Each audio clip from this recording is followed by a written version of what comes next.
नमस्कार, स्वागत है आपका लोकतंत्र में। मैं हूं आपके साथ अनंत। मथुरा में दो व्यापारियों से लूट और हत्या की वारदात पर सूबे के मुख्यमंत्री आदित्यनाथ योगी ने नाराजगी जताई, मामले की जांच के आदेश दिए। बेखौफ हुई इस वारदात का जायजा लेने डीजीपी सुलखान सिंह और कैबिनेट मंत्री श्रीकांत शर्मा भी मथुरा पहुंचे हैं। इस दौरान श्रीकांत शर्मा ने मृतक व्यापारियों के परिजनों से मुलाकात कर कहा कि सरकार इस घटना को लेकर बहुत संवेदनशील है। उन्होंने कहा कि हम बारीकी से मामले की जांच कर रहे हैं, जिसकी पूरी रिपोर्ट सीएम आदित्यनाथ योगी को दी जाएगी। तो वहीं से पहले सदन में उत्तर प्रदेश के मुख्यमंत्री आदित्यनाथ योगी ने कहा था कि उत्तर प्रदेश में कानून का राज होगा, यहां पर हमारे शासन में अपराधियों के साथ अपराधी जैसा व्यवहार किया जाएगा, किसी भी अपराधी को बख्शा नहीं जाएगा। उन्होंने कहा कि हमारी सरकार के सत्ता संभालने के बाद से प्रदेश में अपराध में कमी आई है और अपराधियों से अपराधी जैसा व्यवहार ही होगा, कानून से खिलवाड़ नहीं की जा सकेगी। अगर इस बात को सच माना जाए तो सवाल ये उठता है कि मथुरा के अपराधियों की धरपकड़ आखिरकार कब की जाएगी। 48 घंटे हो चुके हैं और ये कब सुनिश्चित होगा कि मथुरा कांड को अपराधी कभी दोहरा नहीं पाएंगे, खासकर उत्तर प्रदेश में।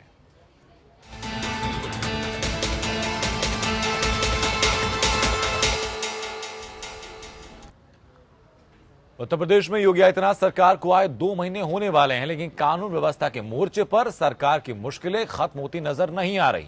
सोमवार रात को मथुरा में 2 कारोबारियों की हत्या के बाद पीड़ित परिवार से मिलने पहुंचे ऊर्जा मंत्री श्रीकांत शर्मा और डीजीपी सुलखान सिंह को परिवार वालों की नाराजगी भी झेलनी पड़ी।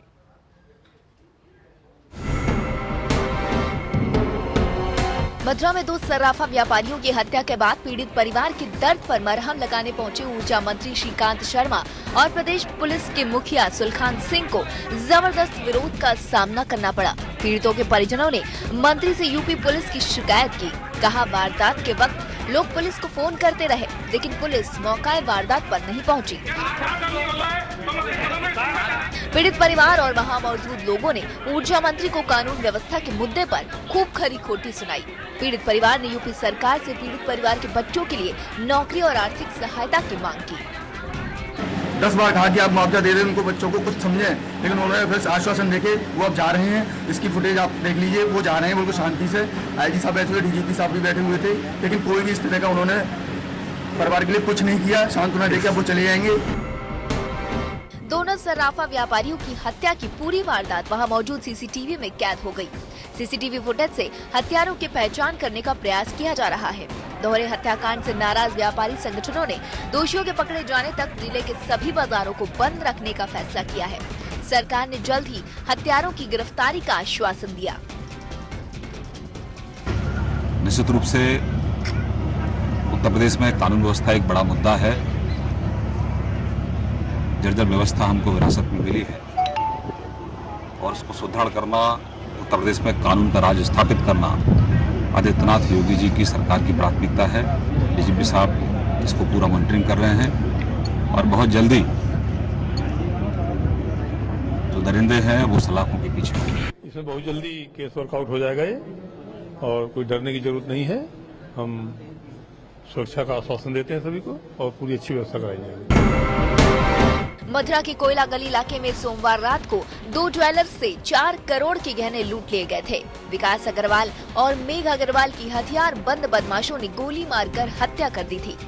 लापरवाही बरतने के आरोप में 3 पुलिसकर्मियों को सस्पेंड भी किया जा चुका है। पुलिस ने 8 संदिग्धों को भी हिरासत में लिया है। Bureau report, APN। मथुरा की जो वारदात हुई वाकई शर्मनाक है, जो कि पुलिस व्यवस्था पर साथ ही साथ मौजूदा सरकार की मंशा पर भी सवाल उठा रही है। कुछ खास मेहमान हम तक थे। हमारे साथ ओमकार सिंह हैं, प्रदेश महासचिव हैं उत्तर प्रदेश कांग्रेस के। बीजेपी से हमारे साथ बालेश्वर त्यागी जी हैं और रतनमणि लाल हमारे साथ हैं, वरिष्ठ पत्रकार। बहुत स्वागत है आप सभी लोगों का। शुरुआत बालेश्वर जी आप ही से करूंगा कि सोमवार की जब उस रात मथुरा में वारदात हो रही थी, पुलिस कहाँ थी हमारी?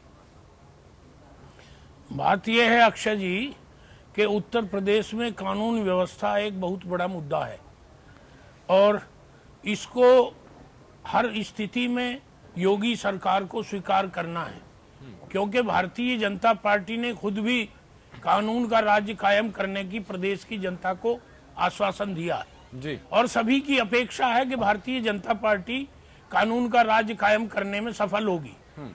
लेकिन मैं ये अनुरोध करना चाहता हूं कि एक लंबे समय तक प्रदेश की कानून व्यवस्था जिस प्रकार खराब रही, जी जिस प्रकार पुलिस के अधिकारियों की पोस्टिंग ट्रांसफर्स में जी जातिवाद, धर्म, पक्षपात, अपना पराया, इस आधार पर जो व्यवस्था चली, जी। उसके कारण व्यवस्था में बहुत सारे लेकिन दोष सर हुए अब तो थे। कमान बदल चुकी है, ट्रांसफर भी आप लोग कर रहे हैं अपने हिसाब से। मैं वही अनुरोध कर रहा हूं कि ये कोई बिजली का स्विच ऑन ऑफ नहीं कर सकते। जी। इस व्यवस्था को बनाने में थोड़ा सा तो समय जी। चाहिए। मैं इसको जस्टिफाई नहीं कर रहा, जो घटना मथुरा में हुई है जी। वो निंदनीय है और वो चुनौती है। जी। और पुलिस को अपराधियों को जल्दी से जल्दी गिरफ्तार करके कानून के कटघरे में खड़ा ही करना चाहिए।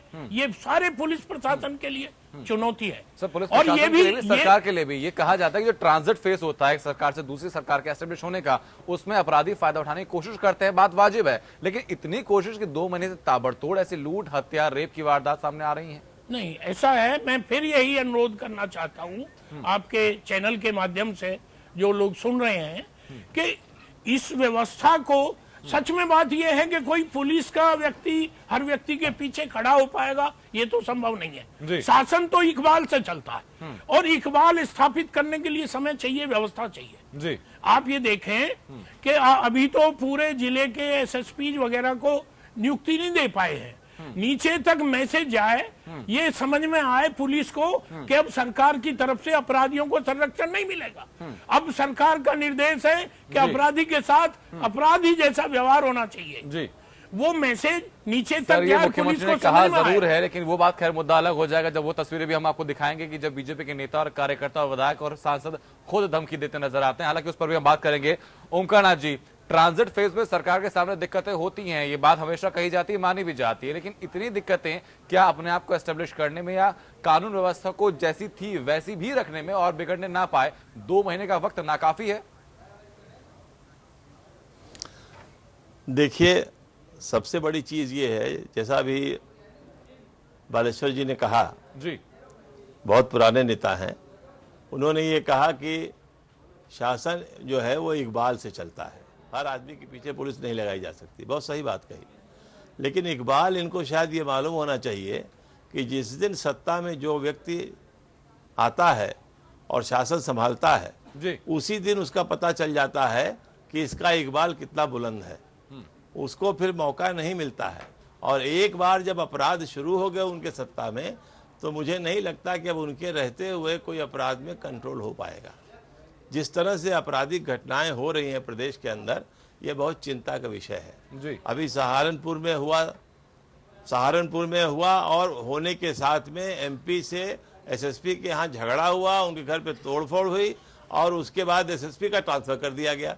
तो पुलिस का मनोबल तो आपने गिरा दिया।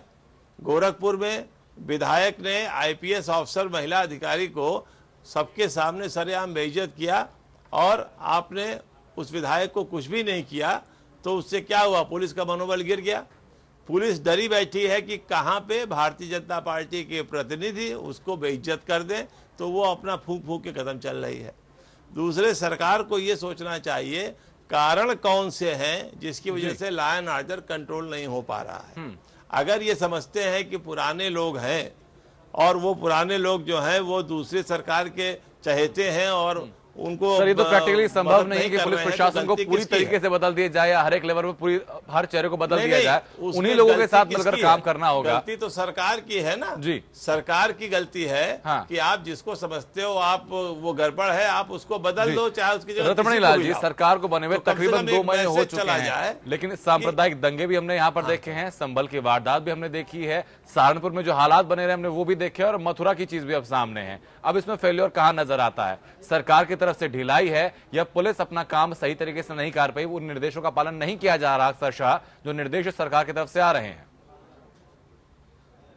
देखिए, सबसे पहली चीज़ तो ये है कि ये चुनाव के दौरान पिछली सरकार के कार्यकाल में लॉ एंड ऑर्डर को एक बहुत बड़ा मुद्दा बना के ही चुनाव लड़ा गया था और उसके बाद इस तरह की घटना होना ये वाकई में चिंता का विषय है। और मैं समझता हूँ कि चाहे कोई किसी भी पार्टी का हो, मीडिया का हो या समाज के किसी वर्ग का हो, ये चिंता की बात है। जी। दूसरी बात मैं ये कहना चाहता हूँ कि देखिए, जो पुलिस का सिस्टम है वो हमने देखा कि मोर और लेस चाहे जो पार्टी पावर में आए वो बदलता नहीं है। जो पुलिस की पेट्रोलिंग है, लॉ एंड ऑर्डर का मेंटेनेंस है, क्राइम का इन्वेस्टिगेशन है, उसमें पॉलिटिकल इंटरफेरेंस वैसे का वैसे बना रहता है। हमने इस सरकार के दौरान भी 2-3 केसेस देख लिए, आपने जिनका उल्लेख भी किया कि किस तरह से जो राजनीतिक प्रतिनिधि हैं वो पुलिस के ऊपर हावी होने की कोशिश करते हैं, और पिछले 5 सालों में भी यही हुआ है। तो मुझे लगता है कि आपके सवाल का जवाब यही देना उचित होगा कि पुलिस को अभी भी शायद इस बात की कॉन्फिडेंस नहीं हो पा रहा है कि वो बिल्कुल खुले हाथ से अपराध पे और अपराधियों पे नियंत्रण कर सकते हैं। उनको कहीं ना कहीं इस बात का डर है कि अगर हमने कोई कड़ाई की, कोई सख्ती की, तो हो सकता है कि ये उनके ऊपर उल्टा पड़े। जैसे हम ये बार बार ये मथुरा वाली डकैती और मर्डर के वीडियो देख रहे हैं, क्या जो 4-5-6 लोग अपराधी जो इस तरह से घुसे थे, उनको ये इस बात का बिल्कुल डर नहीं था कि वो जो कुछ भी कर रहे हैं, अगर वो कैमरा पे कैप्चर हो रहा है तो वो देखा जा सकता है और उनकी पहचान हो सकती है, वो पकड़े जा सकते हैं। इसका मतलब तो ये सर, हो सकता है कैमरे से वो लोग अनभिज्ञ हों, लेकिन ये भी हमको बात का देखना होगा कि तकरीबन वहां पर आए हैं वो लोग, आराम से फायरिंग की है, बहुत आराम के साथ उन्होंने सारे गहने अपने लूटे हैं और बहुत तल्लीनता के साथ आराम से गए, कोई जल्दबाजी नहीं थी फुटेज में देखने के लिए मिल रहा है। काफी भीड़ भाड़ वाली जगह थी वो, बिल्कुल काफी भीड़ भाड़ वाली जगह थी, और ऐसा बाद में पता चला कि 1 दर्जन से भी ज्यादा लोग इस पूरी वारदात में इन्वॉल्व थे। 6 लोग तो अंदर ही घुसे हैं, 4 लोग बाहर खड़े थे, 4 लोग रोड पे खड़े थे। कहने का मतलब ये कि एक बड़े शहर के बीच में इतनी भीड़ भाड़ वाले इलाके में अगर इतनी बड़ी वारदात हो जाती है, तो निश्चित तौर पे ये तो संकेत है ही कि उन लोगों में किसी का डर नहीं है। वो इस बात से बिल्कुल बेखौफ है कि वो पकड़े जाएंगे, उनको लगता है वो पकड़े जाएंगे ही नहीं। डर भी नहीं। देखिए, सबसे बड़ी चीज ये है कि मथुरा की घटना के बाद बनारस के अंदर मुन्ना भाई ज्वेलर की दुकान पर डकैती पड़ी, वहां से भी पैसा उन्होंने लूटा। मतलब एक जैसे एक माहौल टाइप का बन गया है कि हर जगह बेखौफ होकर अपराधी जो हैं वो डकैती डाल रहे हैं, रेप कर रहे हैं, और शादी बारात बताए 9 साल की बच्ची के साथ रेप हो जा रहा है। 8वीं क्लास से पढ़ने वाली बच्ची के साथ 4-4 लोग रेप कर रहे हैं। यहीं पर पीजीआई के पास में एक आर्मी का आदमी रहता है, उसके 2 लड़कियों को घर में घुस के काट डाला गया। गोमती नगर में विवेक खंड में बाकायदे 4 घंटे तक डकैती पड़ती रही और कोई असर नहीं, कुछ नहीं, सब लूट लाट के चले गए। तो मतलब ये जो बेखौफ मामला है, इसको सरकार को सोचने की आवश्यकता है, समझने की आवश्यकता है क्यों हो रहा है। आपको कम हुआ है, भले 2 महीने हुए हैं, लेकिन ये जो ताबड़तोड़ तरीके से वारदातें हो रही हैं, ये क्या इंगित कर रही हैं? क्या तो आपकी सरकार इतनी कमजोर है कि अधिकारी सरकार का खौफ नहीं मान रहे, या फिर आपकी जो सरकार है उसकी इच्छा शक्ति में कमी है? नहीं, अक्षय जी, सरकार की इच्छा शक्ति बिल्कुल खुले तौर पर माननीय मुख्यमंत्री जी ने सबको बता दी है जी, और अधिकारी भी उसको समझ गए हैं। लेकिन मुझे ये लगता है या तो इसके पीछे कोई साजिश है ऐसे लोगों की जिनको ये लगता है कि इस ट्रांजिट पीरियड का लाभ उठाकर और कुछ ऐसी घटनाएं, सनसनीखेज और दुस्साहसपूर्ण घटनाएं की जाए ताकि सरकार को के इकबाल को चुनौती मिले। या ये भी हो सकता है सर, कौन करेगा साजिश? विरोधी पक्ष? क्या बहुत सारे लोग हो सकते हैं। अपराधी ही बहुत पावरफुल हैं प्रदेश में, उन्होंने बहुत लंबे समय तक खुली छूट पाई है। और जो मैं भी देख रहा था टेलीविजन पर, मथुरा के जिन लोगों ने, पीड़ित परिवार के जो लोग हैं, उन्होंने जो बात उठाई है वो सच है कि न तो 100 नंबर उठता है, न पुलिस के लोग समय पर पहुंचते हैं, न एम्बुलेंस मिल पाती है। इन सारी व्यवस्थाओं को चुस्त दुरुस्त करने में कि पुलिस इतनी संवेदनशील हो कि हर घटना को बड़ी तो बालेश्वर जी, बारीकी से ले। ये बातें तो तभी बीजेपी के सामने थी ना, जब आप लोग चुनावी मैदान में आए थे, तभी आपका दावा यही था कि कानून व्यवस्था को सुधारेंगे, करेंगे साहब। तो सर, होमवर्क तो तभी हो जाना चाहिए था ना। अब तो इम्प्लीमेंटेशन की बारी है। अब आकर अगर होमवर्क किया जाएगा, ब्लूप्रिंट बनाया जाएगा, तो साल गुजर जाएगा। नहीं, आप समय देखें, मुझे लगता है घटनाएं जरूर गंभीर हैं और चुनौतीपूर्ण हैं, और बिल्कुल एकदम सरकार के लिए भी चुनौती है, प्रशासन के लिए भी चुनौती है, लेकिन ये चुनौती स्वीकार होगी और बहुत थोड़े समय में मथुरा की घटना को एहसास होगा कि कानून का राज कायम पर लेकर रखते हैं। 48 घंटे हो चुके हैं, अभी तक किसी अपराधी को पकड़ा नहीं गया है। कब तक ये लोग पकड़ लेंगे? नहीं, अभी आपके ही चैनल पर वो आ रहा था कि पुलिस ने कुछ संदिग्ध लोगों को पकड़ा है और उनसे पूछताछ की जा रही है। पूछताछ जारी, लेकिन 48 घंटे में किसी कॉन्क्रीट डिसीजन पर पुलिस नहीं पहुंची अभी तक। ना, बिल्कुल ठीक घटना बात के है। बावजूद भी तो कितना वक्त लगेगा कि आपकी सरकार को, जो 2 महीने हुए हैं जिस सरकार को, वो व्यवस्था को इतना कस पाए कि जल्द से जल्द मथुरा के दोषियों को पकड़ा जाए? कल ही संभवतः माननीय मुख्यमंत्री जी ने सदन में भी कहा है कि समय देखो आप, और अभी आपको दिखाएंगे कि प्रदेश में कैसी कानून व्यवस्था कायम होती है। लेकिन मैं ये कह रहा हूं कि अगर पुलिस को झूठ मूठ करके 2-3 अपराधियों को, जो ज्यादातर पुलिस की मोडस ऑपरेंडी होती है कि झूठे सच्चे 2 लोगों को पकड़ा और अपराध खोल दिया, ये नहीं होने वाला है। वास्तविक अपराधी जिन्होंने अपराध किया है उनको पकड़ा जाएगा, उनको दंडित किया जाएगा, ताकि ये मैसेज प्रदेश में जाए कि अब अपराधियों की खैर नहीं है। ठीक है सर, इस वक्त समाजवादी पार्टी से मनोज राय धूपलन जी हम तो जुड़ चुके हैं फोन लाइन के जरिए। मनोज जी, पिछली सरकार के ऊपर भी आरोप यही थे कि कानून व्यवस्था बदतर है, बेहाल है, सरकार का कोई अंकुश नहीं। नई सरकार बनने के बाद भी ताबड़तोड़ तरीके से यही घटनाएं सामने आ रही हैं। मुझे तो आश्चर्य होता है, मुख्यमंत्री जी के ने कल बयान दिया था जी कि अपराध कौन करा रहा है सब लोग जानते हैं। जब आप मुख्यमंत्री बने थे, पद का शपथ ग्रहण आपने लिया था, तब आपने कहा था कि अपराधी छोड़ के भाग जाएं जी, और अपराधी भाग गए और छोड़ दिए, मतलब सिवाय जुमलेबाजी के जी और तमाम बड़ी बड़ी बातों के। जी। ये कोई इस तरीके की आप देखिए, चाहे गोरखपुर हो, चाहे महाराजगंज हो, चाहे कोई ऐसी जगह उत्तर प्रदेश का मथुरा हो, आगरा हो, लखनऊ हो जी, तमाम ऐसी जगहों पे लगातार अपराध का ग्राफ बढ़ा है जी और मुकदमे दर्ज नहीं किए जा रहे हैं जी। अब ये बार बार, अब जो सरकार में है, जो सत्ता में है, जिसके हाथ में प्रशासन, मनोज जी, पिछली सरकार आप ही की थी, अगर निरंकुशता आती है अपराधियों के बीच में तो उसमें गलती किसकी रहती है ज्यादा? ढिलाई कहां से बरती जाती है, सरकार की तरफ से कि प्रशासन की तरफ से? मैं वही बात आपसे कह रहा हूँ कि जो लोग सत्ता में हैं, जो मुख्यमंत्री हैं, जो गृह मंत्री हैं, जो तमाम अधिकारी लोग बैठे हुए हैं जी, उनकी जिम्मेवारी है कि वो इसको रोकने का काम करेंगे। ठीक है, यानी सरकार सरकार की क्या जिम्मेदारी किया होती है। तो अगर पिछली सरकार में एनसीआरबी के आंकड़ों के मुताबिक ग्राफ बढ़ा है और इस सरकार में भी हम तस्वीरें देख रहे हैं, तो फिर दोनों सरकारों में फर्क क्या रह गया?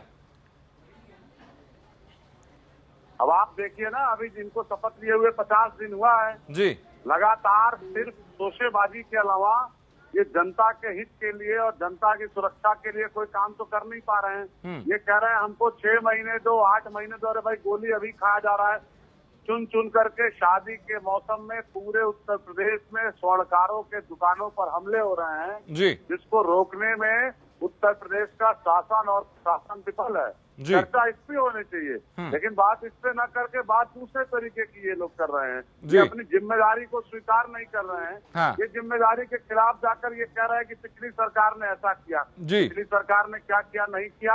अभी आप सत्ता में हैं, आपकी जिम्मेवारी। लेकिन अभी सर आप ये स्वीकारते हैं मनोज जी, जैसा अभी आपने कहा कि प्रदेश में अगर ऐसी अराजकता होती है तो पूरी जिम्मेदारी सरकार की होती है, सही है सर ये कहना? जी चलिए ठीक है। रतनमणि लाल जी, जिम्मेदार फिर अब क्या बीजेपी सरकार को ही माना जाए, जैसे कि मनोज जी कह रहे हैं अब इस चीज को लेकर?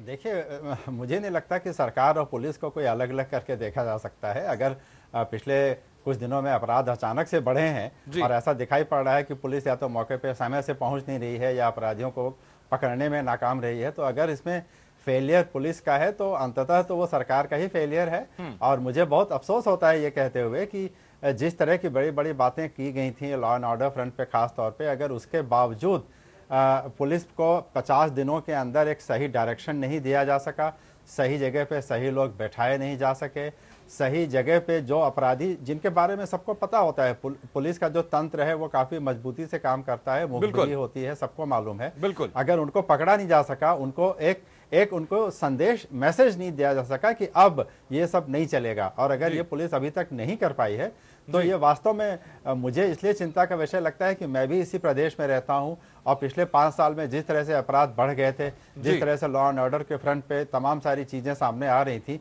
और अगर उसमें कोई बदलाव नहीं आया है तो वाकई में बाकी सब कुछ बदले या ना बदले, लेकिन लोगों के मन में जो डर और भय और वो जो खौफ की बात थी जो पिछले 5 सालों से चली आ रही थी, अगर वो बनी रही तो वास्तव में इससे ज्यादा। लेकिन सर एक और फैक्ट रतनमणि जी सामने आता है कि सहारनपुर की घटना का अगर हम लोग जिक्र करते हैं, एक तरफ वहां नजर डालते हैं तो सहारनपुर में जिस थाने में के अंतर्गत पूरी वारदात हुई थी वहां पर तकरीबन 118 से 120 पुलिस कर्मियों को मौजूद होना चाहिए था, लेकिन उसके बजाय वहां पर सिर्फ 18 से 20 कर्मी मौजूद थे, यानी 80% एक्चुअल पावर से 80% मैन पावर वहां पर कम थी। तो जब नियुक्तियां ही सही जगह से नहीं होगी तो फिर कैसी चीजें हो पाएंगी, जबकि प्रदेश में हालत नहीं है, प्रदेश में मात्र 10 से 12% पुलिस वालों की कमी है।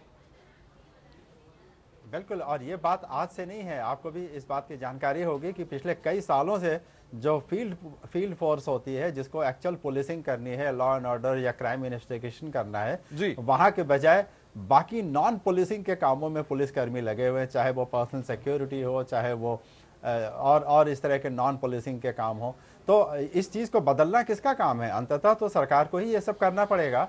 और crime investigation, law and order, crime control, इन सब चीजों पे ज्यादा फोकस करना पड़ेगा। उसके लिए सिस्टम को तुरंत बदलने की जरूरत है। मुझे लगता है इसमें ज्यादा इंतजार नहीं किया जा सकता, क्योंकि लोगों का विश्वास अगर इस मामले में कमजोर पड़ा तो ये सरकार के लिए बहुत चिंता की बात होगी। और मुझे लगता है कि पूरे सिस्टम के प्रति लोगों का भरोसा कम होगा कि 5 साल बाद चुनाव आएगा तो सिस्टम बदलेगा, तो चीजें बदलेगी। और अगर ऐसा ना हो तो लोगों को लगेगा कि ये तो सब ऐसे ही चलता रहेगा और हम लोगों को जो सफर करना है, जो नुकसान उठाना है, जो अपराध फेस करने हैं। बताइए, जिस तरह से मैं वो बार बार देख रहा हूँ मथुरा की घटना में, जो लोग वहां पे खड़े हुए थे दुकान के अंदर, दुकान के मालिक, वहां के ग्राहक, जिस तरह से उनको मारा गया, जिस तरह से बिना बात के जान गंवाई, तो ये सब चीजों को देख के बहुत तकलीफ होती है कि आखिरकार पुलिस अपना काम कब तक सही नहीं करेगी, आखिर पूरे प्रदेश में लॉ एंड ऑर्डर का राज कब तक कायम नहीं होगा। क्या हम लोग अभी बालेश्वर जी आपके पास महोदय चीज को ये लेकर कि ये तो एक दलील दी आपने कि भाई वक्त बहुत कम हुआ है। हालांकि ये दलील सर इसलिए पूरी तरह स्वीकार्य नहीं हो सकती क्योंकि प्रदेश की वास्तविक स्थिति से आप लोग पहले से ज्ञात आप लोगों को था कि प्रदेश में वास्तविक स्थिति क्या है, कहां पर कमी है, कहां पर लूप होने, व्यवस्था बिगड़ी है तो क्यों बिगड़ी है, उसके लिए ब्लूप्रिंट से तैयार होना चाहिए था। लेकिन यहां पर अगर पुलिस फोर्स भी कम है वहां पर तैनात, जो कि संवेदनशील इलाके हैं, तो उसके लिए अब सर कौन जिम्मेदार होगा? नहीं, अल्टीमेटली जिम्मेदारी तो सरकार की होगी ही। हम केवल ये कहकर के केवल पुलिस की जिम्मेदारी और पुलिस ने अपनी जिम्मेदारी नहीं निभाई, ये कहकर जिम्मेदारी से नहीं बच सकते।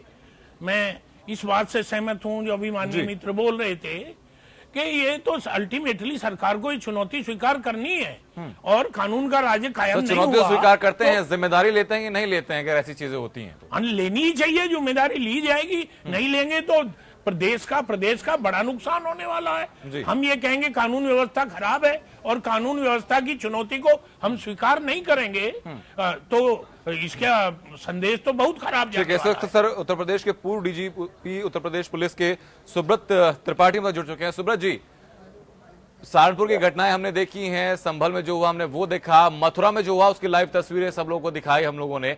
ऐसी अगर अनियमितताएं होती हैं, अपराधियों के हौसले इतने बुलंद होते हैं और 48 घंटे बाद भी किसी कॉन्क्रीट डिसीजन पर, किसी कॉन्क्रीट रिजल्ट पर पुलिस नहीं पहुंच पाती है, तो प्रदेश की जनता क्या समझे? कमी कहां पर है?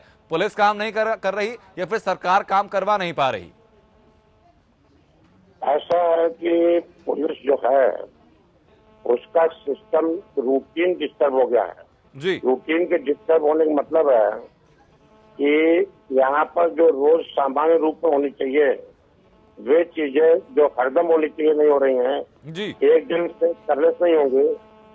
पहली चीज यह है कि हर थाने में जी 1, 4, 5, 6 खास नाम के सिपाही होते हैं जी, जो सुबह से शाम तक केवल अपराधियों से साठगांठ में और वसूली में लगे रहते हैं जी ये लगभग हर थाने में होते हैं जी। और ये 15-20 साल से प्रथा चल रही है जी। ये दागी कर्मचारियों से अलग हैं। दागी कर्मचारी तो वो हैं जो थानाध्यक्ष की मर्जी के खिलाफ अपराधियों के टच हैं और ये 4 खास सिपाही दरोगा होते हैं जो कि थानाध्यक्ष की मर्जी से जी अपराधियों के संपर्क में रहते हैं। पूरा इलाका जानता है कौन खास है, खाली इनके मोबाइलों को तलाश किया जाए तो दर्जनों अपराधियों से इनकी रोज बातचीत होती है जी।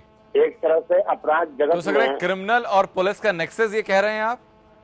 ये क्रिमिनल और पुलिस का नेक्सस मैं नहीं कह रहा हूँ। क्रिमिनल और पुलिस नेक्सस तो दागी कर्मचारी हैं जी। ये खास वे कर्मचारी हैं जो ऑर्गेनाइज्ड क्राइम कराते हैं जी। और वे ऑर्गेनाइज्ड क्राइम के जरिए जब ये किसी कारणवश असंतुष्ट होते हैं जी, जैसे कि बिना इनका समाधान निकाले हुए कि इनको जब तक इनको पावर से इनकी कहीं पोस्टिंग नहीं होती है जी। ये थाने में पोस्ट होते हैं कोई एडिशनल एसपी खास के नाम से उनकी पोस्टिंग नहीं करता है जी। लेकिन ये सुबह से शाम तक कोई ड्यूटी नहीं करते हैं जी। ये खाली अपराधियों के बीच में घूमते हैं और उनसे पैसा वसूलते हैं और उसी में जब देन लेन का झगड़ा होता है या जब आपस में इनकी राइवलरी होती है तो ये कभी एसपी को, कभी सीओ को, कभी इंस्पेक्टर को या विपक्षी दलों के सहयोग से कभी सरकार को क्या दिखाने के लिए ये क्राइम का लगता है कि आपने देखा होगा बदायूं में पिछली सरकार में जी यादव ने कुछ नहीं किया था, लेकिन ऐसा माहौल बना दिया गया कि सारी जिम्मेदारी पिछली सरकार में यादव पर डाली जा रही थी। जी जब सीबीआई जांच हुई तो पता चला वो दूसरों कारनामा थे।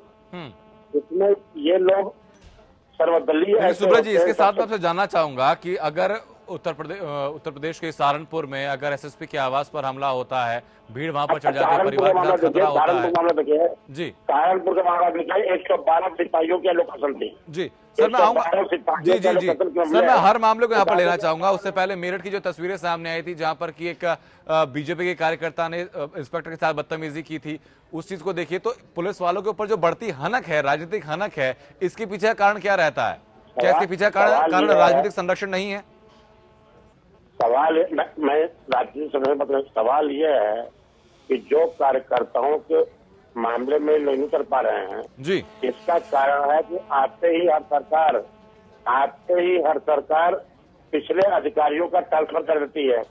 तो जो नया अधिकारी आता है वह सरकार के टच में होता है, वो मुख्यमंत्री और मंत्रियों के टच में होता है, तो वह इन लोगों से कार्यकर्ताओं से घबराता नहीं है। जी यहाँ पर अधिकतर लोग पिछली सरकार के पोस्ट किए हुए हैं, जो अखिलेश सरकार के पोस्ट किए हुए अफसर हैं जी खास तौर से उनको एक घबराहट रहती है जी भाजपा वालों से। हाँ जिस दिन अगर ये भाजपा सरकार ने आते ही नए अफसरों को पोस्ट कर दिया होता तो वे कार्यकर्ताओं से न घबराते, जी। क्योंकि उनके भी अपने किसी मुख्यमंत्री से, किसी मंत्री से, जी। किसी न किसी से उनके कनेक्शन होते हैं। जी आज जो अधिकारी हैं उनके ऊपर के नेताओं से कोई कनेक्शन नहीं है, हाँ इसलिए वे छुटभैये कार्यकर्ताओं से डर जा रहे हैं। जी एक बार अगर या तो वे हट जाएं या यही कह दिया जाए तुम टिके रहोगे जी तो उनके दिल का डर खत्म हो जाएगा। जी इसीलिए अराजकता आ रही है कि यानी अविश्वास का माहौल जो पुलिस वाले हैं उनके अंदर है, उनको लेकर खुद कॉन्फिडेंस नहीं है कि सरकार हमारा साथ देगी कि नहीं देगी, इसलिए शायद ये घटना हो पाती है। रत्नमणि लाल जी, क्या कहें इस चीज के ऊपर कि क्या वाकई भी जो एक तरफ आदित्यनाथ योगी कहते हैं कि भाई जो अपराधी हैं उनको संरक्षण नहीं दिया जाएगा, दूसरी तरफ हमारे सामने तस्वीरें आती हैं कि राजनेताओं के द्वारा पुलिस वालों पर हमला किया जाता है, तो अगर ऐसा हो पाता तो बिना क्या राजनीतिक संरक्षण के संभव है ये? नहीं, बिल्कुल नहीं, ऐसा सवाल ही नहीं उठता। अगर इस सरकार में तो चलिए अभी 4-5 ही ऐसे केसेस आए हैं। इसके पहले अगर आप याद करें तो इतने ज़्यादा जिलों में इतने ज़्यादा केसेस हुए हैं कि वहाँ एसओ से लेके और सीओ से लेके और एसएसपी तक जो अधिकारी थे वो भले ही उनके जो उस समय की सत्तारूढ़ पार्टी थी उसमें अच्छे कनेक्शंस रहे हैं, उसके बावजूद अगर थाने में भीड़ घुस आती थी, किसी को छुड़ाने के लिए थाने पे हमला बोल दिया गया, थाने में आग लगा दी गई और पुलिस वालों को भागना पड़ा, इस तरह की हरकतें भी बहुत हुई हैं। आपको याद होगा चाहे वो बरेली में, प्रतापगढ़ में, टांडा में, सरकार में तो हुआ ही, हाल ही में मेरठ में भी ये चीजें हुई हैं हुई थी। बिल्कुल जी। तो वही मैं कहना चाह रहा हूं कि ऐसा कोई जरूरी नहीं है कि पुलिस के अधिकारियों को रूलिंग पार्टी के साथ बहुत अच्छे संबंध बना के रखने की जरूरत हो, तभी वो बच सकते हैं कार्यकर्ताओं से। पुलिस वाले का अपना रोब, अपना इकबाल, अपनी हनक होनी चाहिए कि किसी ऐरे गहरे की हिम्मत ना पड़े कि वो पुलिस वालों से उलझ सके। यहाँ पे तो पुलिस वाले खड़े रहते हैं, उनके सामने हरकत हो जाती है। तो अगर इस रूलिंग पार्टी ने यानी कि भारतीय जनता पार्टी के भी शासनकाल में अगर यही सब होता रहेगा तो निश्चित तौर पे पुलिस अधिकारियों को और पुलिस के बाकी कर्मचारियों को लगेगा कि ठीक है, जब यहाँ भी वही होना है जो पिछली 2-3 सरकारों में होता था, तो हमें भी काम करने की क्या जरूरत है। वो सब अपनी सेटिंग फिटिंग में वो भी लग जाएंगे, तो फिर ऐसे तो लॉ एंड ऑर्डर की व्यवस्था बिल्कुल सुधर नहीं ओमकार नाथ सकती। सिंह जी, अपराधी अपने मन के लगातार कर रहे हैं जो वो चाह रहे हैं, स्वच्छंद होकर लगातार कर रहे हैं, राजनेता अपने मन की कर रहे हैं, चाहे आम आदमी के साथ झगड़ना हो चाहे पुलिस वालों के साथ झगड़ना हो, कोई झिझक मन में नहीं है। ऐसे में पुलिस का रोल आप क्या देखते हैं? पुलिस का बिल्कुल निष्क्रिय रोल में नहीं आ गई है, ना अपराधियों के ऊपर नकेल कस पा रही है, ना राजनेताओं की तरफ से संतुष्टि है। मैंने पहले भी कहा, देखिए शासन इकबाल से चलता है जी।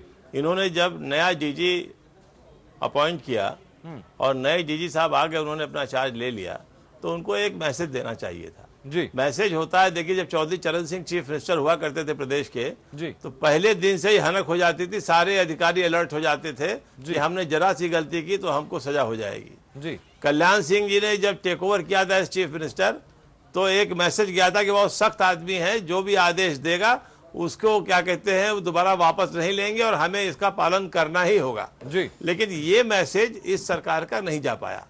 एक तो दूसरी चीज, जब इतनी घटनाएं घटित हुई तो इन्होंने किया क्या कि आईजी के ऊपर एक एडिशनल डीजी भी रख दिया इन्होंने जी। वो समस्या का समाधान नहीं है। समस्या का समाधान ये है हमारी जो एग्जीक्यूटिव फोर्स है, जो हमारी वर्किंग फोर्स है, वो कौन है? कांस्टेबल है और सब इंस्पेक्टर है जी। और बाकी सारे के सारे सुपरवाइजरी स्टाफ है, चाहे वो इंस्पेक्टर हो, चाहे सीओ हो, चाहे एडिशनल एसपी हो, चाहे एसपी हो, चाहे एसएसपी हो, चाहे डीआईजी हो, आईजी हो, एडिशनल डीजी हो, डीजी हो, ये सब सुपरविजन करते हैं। इनका कोई भी फंक्शन नहीं दूसरा होता है। तो आपको सबसे पहले तो इस फोर्स को बढ़ाना चाहिए। थाने में आपके पास फोर्स है नहीं, आप जो बीच के सिपाही अगर भेज दीजिए ड्यूटी पे, तो अगर कोई झंझट हो जाए तो थाने में एक दीवान जो एफआईआर लिखता है उसको छोड़ के और एक ड्यूटी ऑफिसर को छोड़ के कोई आपको मिलेगा नहीं। एक पहरा ले लीजिए, 3 आदमी मिलेंगे, बहुत मिलेंगे, 2-4 तो ओमकार जी, क्या प्रदेश में पुलिस फोर्स की ज्यादा कमी है जिस वजह से चीजें होती हैं? बहुत कमी है, बहुत कमी है। और सबसे बड़ी चीज ये मुझे ये समझ में नहीं आता है, जो सिक्योरिटी देते हैं लोगों को, उसमें पीएससी को क्यों नहीं इन्वॉल्व करते हैं? भाई सिक्योरिटी का काम एक पर्सनल करना है तो आप पीएससी को दे दीजिए, पीएससी का सब इंस्पेक्टर चला जाए, वहां जाके उनकी सिक्योरिटी करे। जो यहाँ लायन आर्डर ये सब कुछ सुधार बीजेपी को करने होंगे इस मामले में। बीजेपी को सीधे इस मामले में दोषी नहीं ठहराया जा सकता। समाजवादी पार्टी से नावेद सिद्दीकी को जुड़ चुके हैं। नावेद साहब, पुरानी सरकार आपकी थी, आपने भी कहा कि काम बोलता है लेकिन जनता ने विश्वास नहीं किया। मौजूदा सरकार कहकर यही आई थी कि भाई कानून व्यवस्था को हम दुरुस्त कर देंगे, लेकिन वो भी चीजें होती नहीं दिखी। देखिए, लगातार हमारे ऊपर अनंत भाई ये इल्जाम लगाया गया कि कानून व्यवस्था खराब है जी। और जैसे ही हम शपथ ग्रहण करेंगे और जैसे ही हमारी सरकार बनेगी, वैसे ही कानून व्यवस्था सबसे पहले हम चुस्त दुरुस्त करेंगे। ऐसा अमित शाह साहब तमाम अपनी रैलियों में कहते थे जी। और उसके बाद जब उनकी सरकार बनी तो सबसे पहले उन्होंने सिर्फ जो बूचड़ खाने की एक बात उन्होंने जो एक चीज छोड़ा था कि बूचड़ खाने कर देंगे, हम बंद कर देंगे, तो ये कर करके कहीं ना कहीं पोलराइजेशन का काम करके ये भारतीय जनता पार्टी आई है। और लॉ एंड ऑर्डर की बात है, जो महिलाओं के ऊपर जो अत्याचार हो रहे हैं, इसके ऊपर लगातार इनके जो प्रवक्ता बैठते थे, जब मैं टीवी चैनल पर आपके साथ बैठता था जी, तो लगातार वो हमारे ऊपर उंगली की महिलाओं की सुरक्षा के लिए देखिए मुख्यमंत्री के घर से थोड़ी दूर पे हत्या हो रही है। अब इनसे ये सवाल पूछा जाए कि ये बताइए, लखनऊ यानी राजधानी उत्तर प्रदेश जहाँ पे आपकी सरकार है और बहुमत से सरकार आई और आपकी सरकार, यहाँ पे होटल से एक महिला निकलती है, उसको शूट कर दिया जाता है, 2 बहनों की गला रेत करके हत्या कर दी जाती है। एक आईपीएस अधिकारी को एक माननीय विधायक किस तरह से उसको टॉर्चर करते हैं, किस तरह से उसे पब्लिकली उनको जलील करते हैं, ये सब सारी चीजें देख रहे हैं। और इसके बाद लगातार ये देखिए जो मथुरा की घटना हो गई और लगातार ये हो रही है, मथुरा की घटना, सहारनपुर आप ले लीजिए, क्या क्या गिनाई, अभी तो इनके इतने दिन भी नहीं हुए, लेकिन देखिए कानून व्यवस्था कहाँ से कहाँ चली गई। आज उत्तर प्रदेश कानून व्यवस्था के मामले में बिल्कुल। नवल भाई, वापस मैं लौटूंगा, आप बन रहेगा हमारे साथ। बालेश्वर जी, जैसा कि उन्होंने कहा है कि भाई इतने तो दिन भी नहीं हुए जितनी घटनाएं सामने आ गई, तो जनता का इकबाल से कैसे रखेंगे? नहीं अनंत जी, बात ये अनंत, एक बात आपसे कहनी है जी, ये जो आप दिखा रहे हैं बार बार अपने इस पे, इसको प्लीज मत दिखाएं, इससे थोड़ा मन विचलित हो रहा है जी। ठीक है सर, बिल्कुल इस बात का ध्यान हम लोग रखेंगे।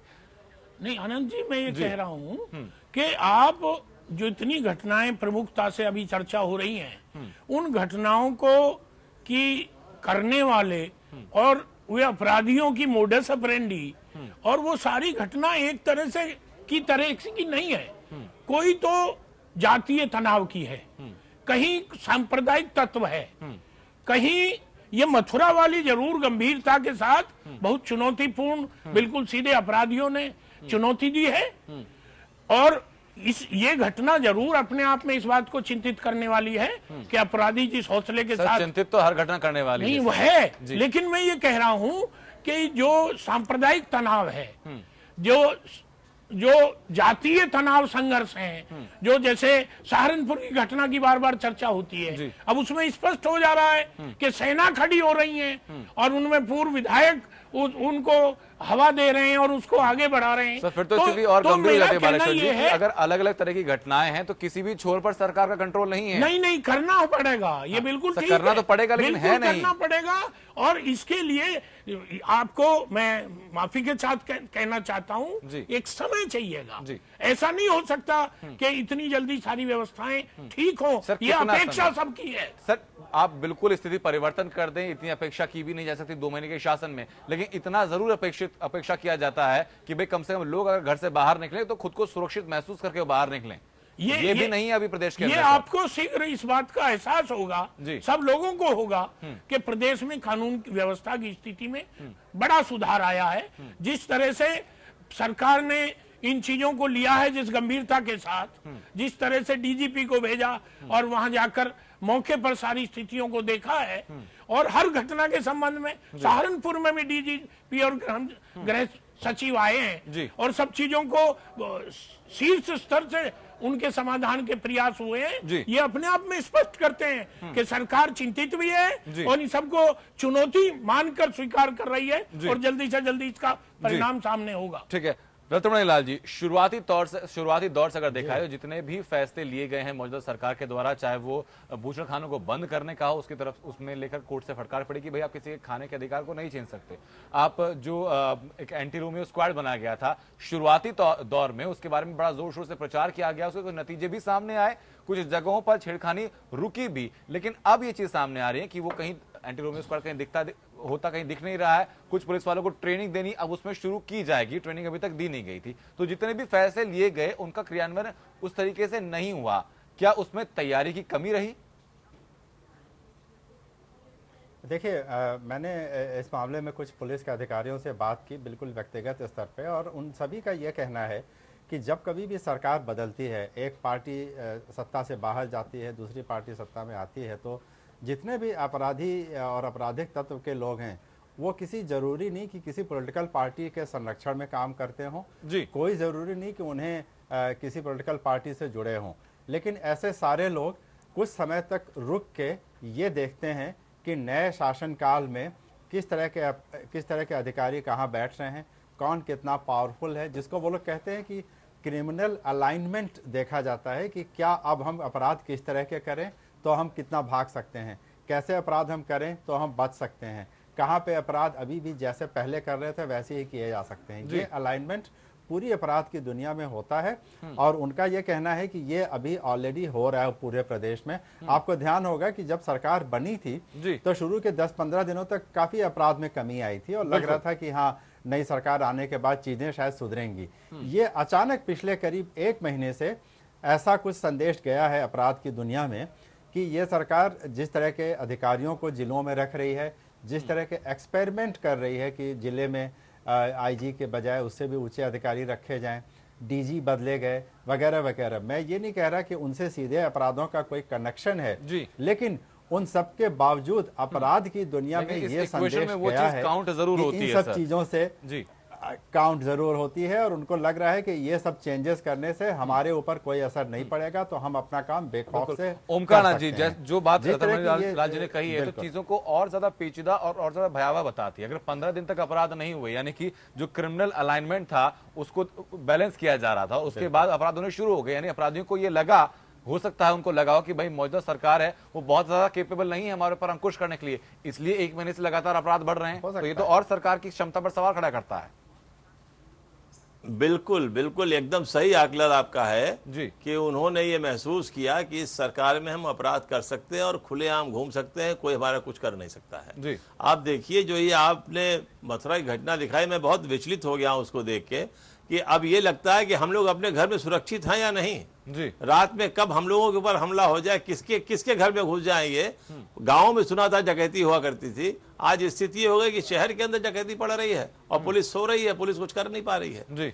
तो ये सारी चीजों को थोड़ा सा देखना पड़ेगा और अगर इसको कायदे से उन्होंने नहीं सोचा कि इसका रीजन क्या है तो सरकार को एक सख्त संदेश देना पड़ेगा।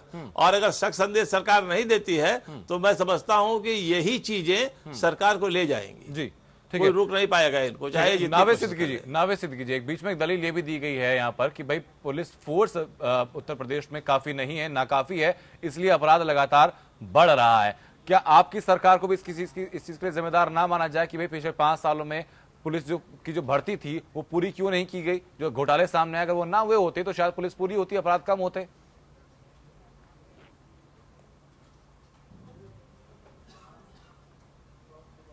नवेश जी, अब तक आवाज पहुंच रही है मेरी? शायद उनसे संपर्क हमारा नहीं है इस वक्त तक। बालेश्वर जी, कहा गया था सरकार के गठन की शुरुआत में ही और मैनिफेस्टो में कहा गया था कि 40 दिन के भीतर जितने भी आपराधिक तत्व हैं उन सबको जेल के अंदर कर दिया जाएगा। 40 दिन बीत चुके हैं लेकिन सरकार की तरफ से कोई आंकड़ा सामने नहीं आया इस चीज को लेकर। मुझे भी, आप मुझसे कोई आंकड़ा जानना चाहें आनंद जी, तो मैं भी कोई आंकड़ा देने की स्थिति में नहीं हूं जी। लेकिन ये बात सरकार सुनिश्चित करेगी कि अपराधी या तो जेल में जाएंगे और या अपराधी जिले से, प्रदेश से बाहर भाग कर जाएंगे जी। लेकिन ये संदेश जिले जिले जब नए और योग्यता के आधार पर और प्रतिष्ठा के आधार पर जिले में एसएसपी पहुंचेंगे और वो नीचे तक अपना जो परिवर्तन करेंगे थानाध्यक्षों में, ये मैसेज तब जाएगा और इस काम में प्राथमिकता के साथ होना चाहिए। सर, 2 महीने के बाद भी हम लोग फ्यूचरिस्टिक बातें कर रहे हैं कि ऐसा होगा, ऐसा होगा, ऐसा होना शुरू हो गया है या ऐसा हम कर रहे हैं, ये चीजें सर नहीं है। नहीं, अब मैं वही कह रहा हूं, अभी आपके टेलीविजन पर मैं देख रहा था सर, कई जिलों में एसएसपी आज ही बदलने का ऑर्डर हुआ है। 67 एसएसपी वो आईपीएस में परिवर्तन हुआ है। तो ये मैंने इसका कोई स्पष्टीकरण दे सकता क्यों देरी हुई है, क्या है व्यवस्था। लेकिन मैं ये कहना चाहता हूं कि जिले की जो नीचे तक की फोर्स है उस तक जब मैसेज चला जाएगा, ये सारे अपराधी राउंड अप होंगे, जेल में होंगे। ओंकार जी, अपनी बात पूरी कीजिए आप। देखिए, जो बालेश्वर यादव जी कह रहे हैं जी, मैं इससे सहमत नहीं हूं। मैं इससे इसलिए सहमत नहीं हूं कि एडमिनिस्ट्रेशन में जो पुलिस फोर्स या जो भी ऑफिसर रहता है सरकार बदलने के बाद वो अपना काम बड़ी ईमानदारी और बड़ी तरीके से करता है। मैसेज सिर्फ ये है कि इन्होंने पॉलिटिकल मैसेज नहीं दिया, और जब पॉलिटिकल मैसेज नहीं दिया तो सरकारी अधिकारी जितना भी होता है वो एकदम स्टैंड स्टिल हो जाता है जी। जब आप अधिकारियों को अपने राजनेताओं से अपमानित कराएंगे तो ये घटनाएं तो घटित होंगी ही। अब आईजी लेवल के ऑफिसर को आप सुपरवाइज करने के लिए एडिशनल डीजी रेंज में पोस्ट करेंगे तो कैसे सीनियर ऑफिसर काम कर पाएगा जी। जो इन सब चीजों को ध्यान देने की बात है सरकार को। जहां फोर्स बढ़ानी है वहां तो आप बढ़ा नहीं रहे हैं जी, और जहां नहीं बढ़ानी है वहां पे आप एक और आदमी डाल दे रहे हैं जी। जितना उनके ऊपर खर्च आएगा उसमें आप 10 सिपाही रख लेंगे जी, लेकिन आप उसको नहीं ध्यान दे रहे हैं जी। आपको पता नहीं कौन सा सिस्टम, हम कहते हैं आप बढ़िया कैप्चर कर लीजिए वहां पे किसी टीम में, और खिलाड़ी के लिए प्लेयर हो ही ना तो कैसे खेलेगा। उत्तर प्रदेश पुलिस त्रिपाठी लगातार बने हुए हैं। सुब्रत जी, प्रदेश में पुलिस फोर्स का कम होना भी क्या एक बड़ा कारण माना जाए कि अपराधियों के हौसले बुलंद हैं, और अगर कम रहा है तो आपके आकलन के हिसाब से कमी कहां रही है? देखिए अनंत, एक चीज और बताऊं आपको जी। पहले ये क्या होता था, थाने में जो चौकीदार होते थे उनको बाकायदे गांव से वो सूचना लाते थे, वो इन्फॉर्मर का काम करते थे कि फलाने गांव में कौन बदमाशी कर रहा है, किसके घर में बड़ा पैसा आ रहा है, किसके यहाँ क्या कहते हैं लड़के जो है बदमाश होकर चोरी कर रहे हैं, छिनैती कर रहे हैं, वो थाने में जाके एसओ को बताया करते थे जी। आज उनसे काम नहीं लिया जा रहा है, उनसे घरेलू काम लेके उनको छोड़ दिया जाता है।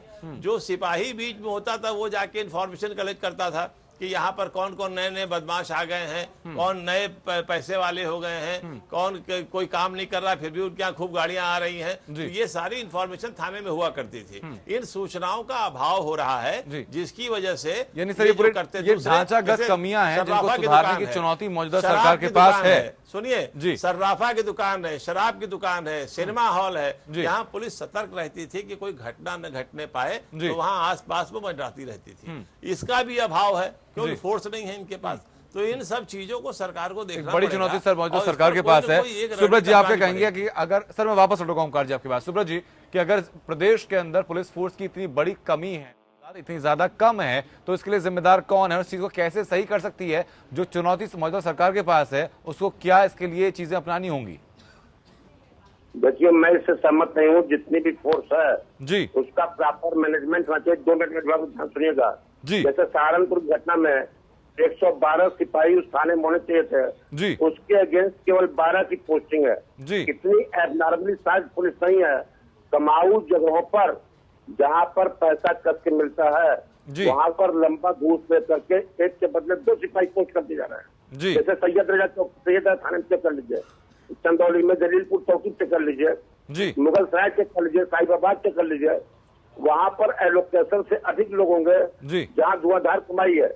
सहारनपुर में भी मैं मान नहीं सकता कि उत्तर प्रदेश में जी 100 के अगेंस्ट 16 सिपाही है, 84% करनी है, जी। ऐसा नहीं है। लेकिन सहारनपुर के जिस थाने में बवाल हुआ केवल 112 के अगेंस्ट में 12 सिपाही पोस्टेड थे। जी। इसके लिए क्या आईजी स्थापना और उनके स्टाफ को जिम्मेदार नहीं मानना चाहिए? जी। कब तक हम खाली और एसपी के सिर पर तलवार चलाते रहेंगे? हम पूछ रहे हैं ये आपके चैनल के माध्यम से जोरदार शब्दों में कि अगर 100 के अगेंस्ट जी 20 सिपाही केवल पोस्टेड है, 80% शार्टेज है, जी। जब इतनी शार्टेज यूपी पुलिस में नहीं है तो अगर हम कहते हैं 50% शार्टेज हो तब भी 56 होने चाहिए थे। जी। अब मुश्किल से शार्टेज 15-20% होगी। जी। अब कमी जो है बिना कमाई वाले थानों में 80% की कमी ला दी गई है। और मान लीजिए चलिए आईजी स्थापना कम पहुंच गया तो जितने सिपाही एसएसपी सहारनपुर के पास उपलब्ध थे जी। उनमें ऐसा नहीं है 100 के अगेंस्ट 20 उपलब्ध हो।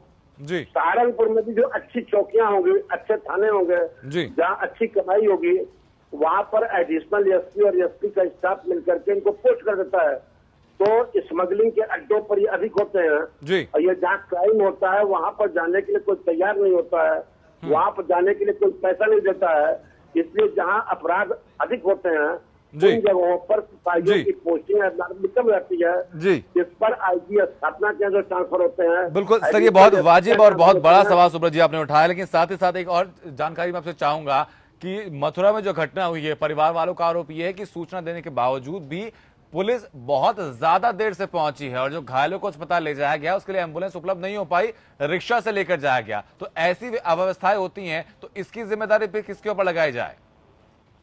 मैं एक लाइन करता हूं कि खाली जी हर थाने में जो 4-6 कारखास के नाम से प्रसिद्ध सिपाही होते हैं जी। जिनका लिखा पढ़ने लोकेशन नहीं है जी। खाली उनके फोन डिटेल्स को मंगा लिया जाए जी। उनमें दर्जनों शातिर अपराधियों से उनकी बातचीत होने के सबूत उत्तर प्रदेश के किसी थाने में मिल जाएंगे। जी।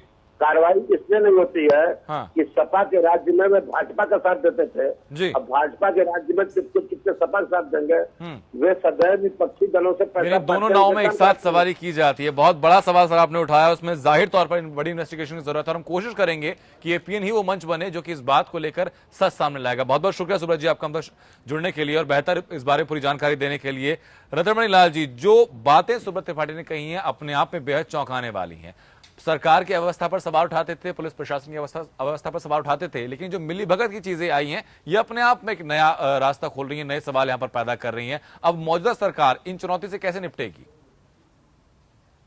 बिल्कुल, मैं भी इस बात को सुन के हैरान हूं जो बातें उन्होंने बताई, जो कि बिल्कुल एक इनसाइड व्यू है। बिल्कुल कि पुलिस के अंदर और खास तौर पे थाने के स्तर पे जिस तरह से काम होता है, कुछ सिपाही ऐसे होते हैं जिनका काम ही यही है कि वो अपराधियों के बीच में घूम घूम के साठगांठ किया करते हैं।